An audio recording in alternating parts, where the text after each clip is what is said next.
So when I first felt led to talk about this, it was more addressing skeptics and people who aren't in the faith.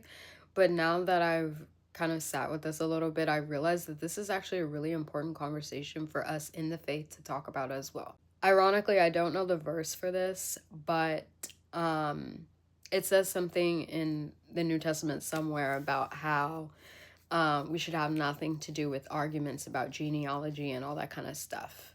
Truthfully, when you go back and forth with that kind of stuff, you may help someone in their faith, but 9 times out of 10 you can slip into a self-gratifying pride, to be honest. And that's kind of the affliction that we saw with the Pharisees and the people in Jesus's time who he went back and forth with, which was the religious leaders.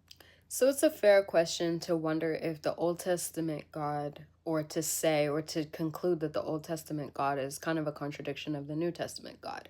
What we're seeing in the Old Testament is God and his divine being solely, a God that if he is who he says he is, and he is this ultimate holy being, he can't be around anything less than, and he's deeply offended by it. Think about times when you've seen someone mistreated, or even watched a news story where you find yourself just, you have to turn off the TV or look away or something like that because you're so disgusted with how humanity can be.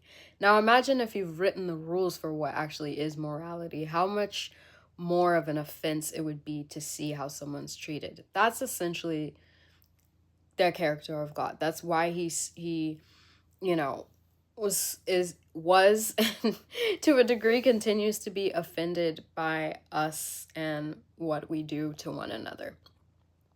Anyways, so we're seeing him more in his divine nature in the Old Testament, and in the New Testament he's still, Jesus is still God. He is still a divine being, but he's also a human being at the same time. It's a God thing. I don't understand it.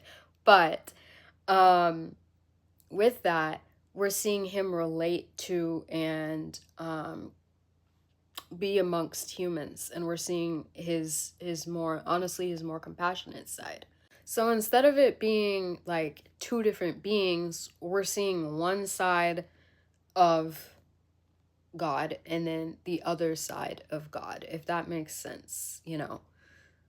Yes, he was a whole lot more wrathful in the beginning, and again, I think that just speaks to his divine nature. But in the second half, we're seeing how he can be very compassionate and want to heal people. And